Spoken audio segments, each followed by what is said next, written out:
Hello, Taran. Just a few questions about being part of the Vaughan family. Sure, shoot. Your father is famous, your uncle is famous. Yes. So tell me something about growing up in a musical family. Well, I'm from Austin, Texas. Born in Dallas, raised in Austin, so everybody in that whole area was affected by my dad and my uncle. You know, they were some of the great musicians to come out of Texas, and you know they were heavy on the blues. They loved T-Bone Walker and Freddie King, and, Albert Collins and Lightning Hopkins, and Billy Gibbons, you know. So they were heavily influenced by all that stuff, you know. And my dad, God, he was playing early. He's about 4 or 5 years older than Stevie, so he was playing in clubs when he was 15, you know. And Stevie followed suit. They moved down from Dallas to Austin, where they ended up playing a lot at this club called Antone's, home of the blues. And my dad got to be the house band. Thunderbirds were the house band for a lot of these musicians that were coming through town from Chicago, like Albert King and Muddy Waters. So my dad got to be the house band for him. That was huge for Austin, and that was huge for my dad. And then that's when Stevie, my uncle, was coming up through the ranks, and he was with his band, you know, Paul Ray and the Cobras, and you know, several other bands. But you know, when I was young, when I was around 5, you know, my uncle stopped by, gave me a guitar when I was turning 5 years old on my birthday, and he was with the Cobras, Paul Ray and the Cobras, and he signed the 45 for me. And you know, they weren't huge yet, they weren't big. The Thunderbirds were just starting to take off, so it was really just kind of the way it was. There was music everywhere. We always went to clubs. I was a little kid running around the clubs. Killer record collection. My mom had soul records. My dad had blues records. It was just really no escape. Stevie wanted me to play, you know, and the Thunderbirds took off. You know, they got signed, and they started making great records. And then MTV hit. You know, they started making videos for MTV. Wrap It Up came out, and Tough Enough, and the movie The Cocktails came out, where they had the soundtrack to it. And Stevie got noticed, you know, by David Bowie and Mick Jagger, and basically got to, you know, Jackson Brown discovered Stevie as well. They became aware of him, and they knew him, you know. And so they talked a lot about Stevie, and gave Stevie a shot to record. Jackson Brown gave him a shot to record in his studio. They recorded Texas Flood, his first record. And that was a genius record, you know, for blues and for rock. And my dad and my uncle they really helped to keep the blues alive through the 80s, the late 70s through the early 90s, really. You know, they came out. Stevie hit hard with David Bowie. He recorded on Let's Dance, one of David Bowie's biggest selling records to date. He was playing the Albert King licks under the pop star, and then Stevie started getting known and started touring a lot, and that's all he did. And that's when, you know, it was just real inspiring for a kid like me and my friends and everybody in our area to just try to play. You know, we wanted to play. And, you know, Stevie encouraged me. So, I mean, I turned 7 years old. He gave me another guitar, you know, so I was a big influence. I mean, when I was a little kid, Muddy Waters gave me a harmonica.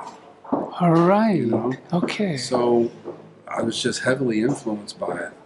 And, you know, that's what it was like growing up. Is I didn't see him much because they were touring so heavy.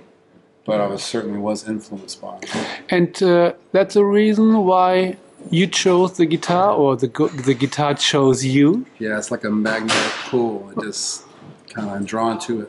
Right. And have there been a time in your life where you were in doubt if it's the right instrument? No, it was always obvious, just the Well, I certainly fell in love with the instrument. I love the sound, of course, and I love what other guitar players have done.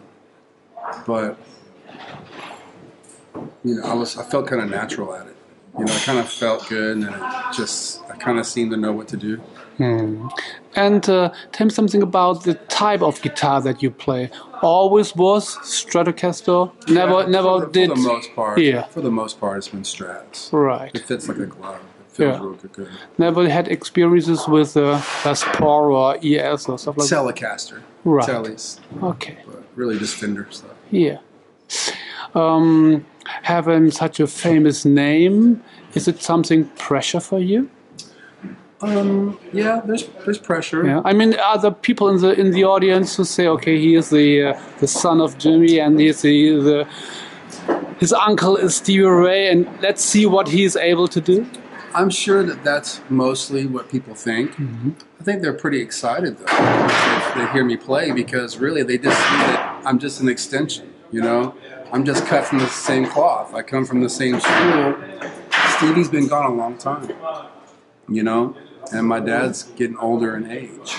So I think people are relieved, or they get excited when they hear that sound. Right. When they hear or see some familiarity. Right. And they're like, oh, they're comfortable with that. They're like, oh, I know this, how this goes. And for me, I'm just happy to, it's an honor to carry out the name, to have people accept me, to be able to be in a band with Cyril Neville and these caliber of players, to get known in the industry and to be accepted by my peers and older musicians and industry people. Stevie already did everything with the guitar. I'm not going to do anything really beyond that or anywhere. I sit somewhere between my dad and my uncle. Right. But I'm just from Texas. We just play. It's not a big mystery. Right. But also I'm not Kenny Wayne Shepherd either. I don't copy my uncle, and I don't make a living at that. I just play what's in my heart, what's in my soul.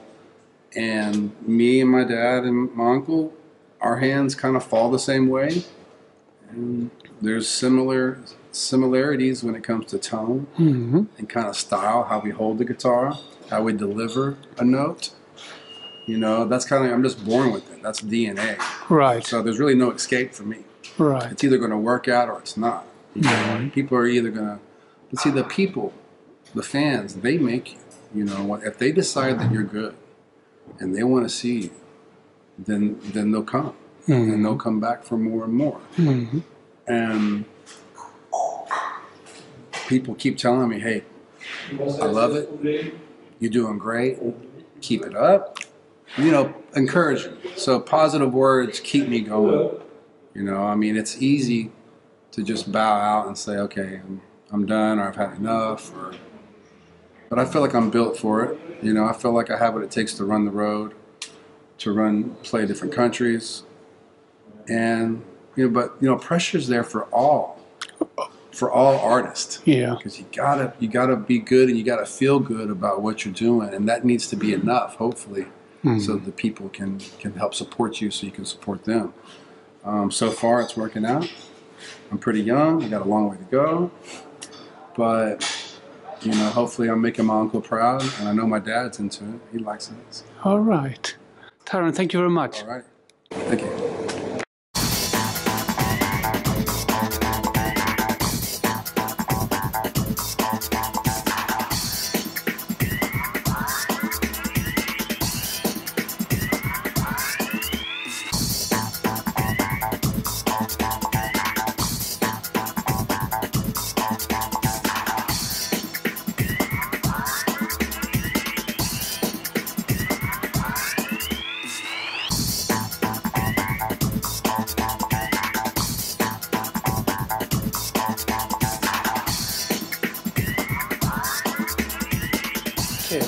Charlie, you have a real great bass with you, and you told me before that it's a gift. You have it's a present. Yes. So from whom did you get it, and when and why? Stuff like this.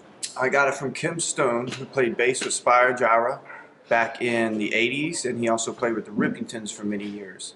And when he played with Spire Gyra, he came to my hometown, and my mom wouldn't let me go to the show because I was too young. My brothers went to the show, got his autograph for me, and they came back that night and they just rant and raved about him playing the solo on a song called Bob Goes to the Store. And so I would listen to the Spire Gyra records, and I would copy Kim's bass lines. You know, I was listening to a lot of Jaco and Stanley Clarke and Kim Stone. Those were my top three, you know, at the time. And I moved to Los Angeles in the early 90s, and I worked at a rehearsal studio called Third Encore Rehearsal Studios. And he was rehearsing there one day, and the piano player was from New Orleans. I'm from Louisiana, so I went in there to meet the guy, and he introduces me to everybody. He goes, "Hey, this is Kim Stone on bass." I'm like, "Wow, this is Spire Gyra, Kim Stone." And he's like, "Yeah." I said, "Man, I got your autograph." And so at the end of the rehearsal, he was the only one left in the room, and I went in there to clean the room, and he said, "Hey, so you play bass?" I said, "Yeah." And so I played a little bit for him. And when we got done, I said, "Hey, you know, my family knows who you are, and they would do anything for me to take a lesson from you." And he said, "No." And I got a little disappointed, you know, kind of turned around. He goes, "Hey, man," he gave me his card. And he goes, "You can come over to my house and jam anytime you want." And I'd go over to his house, and we'd play for hours and hours. And I'd go to his local gigs, and he'd make me sit in, and I would sweat it because I was young, and I was, you know, playing with these older guys and, you know, great players.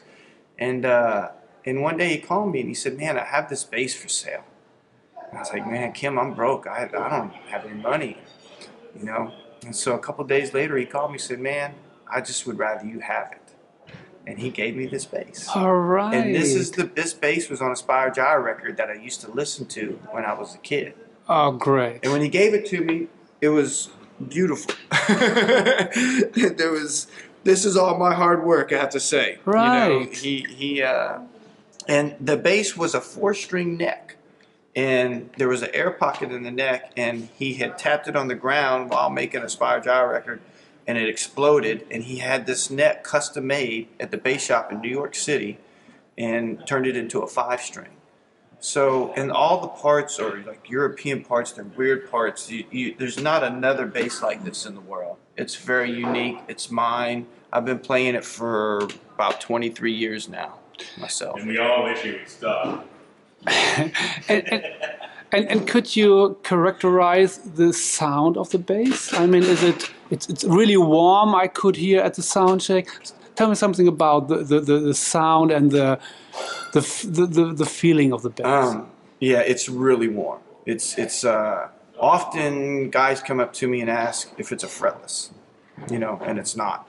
The action is really, really low. Most bass players pick up this bass and don't like it because for me, I love it. It's really easy to play. You know, because it was a 4-string neck and now it's a 5-string, so the strings are really close together. You know, when I practice, you know, really like classical bass player would practice. But when I play and groove, I relax. So this bass is really, really easy to relax on. And the tone is just amazing. There's just not another one like it. Every time I go into the studio, the producer, the sound engineer will call me a day or two later and say, "Man, this is the best bass I've ever recorded." It's not too precious for you to leave it at home and to be. Do you worry on tour that it might be stolen or destroy, stuff like this? Oh, I have it with me always. Really? It's always with me. It goes in my room. I Okay. bring it to my room. Yeah. No, I never leave it anywhere. All right. Okay.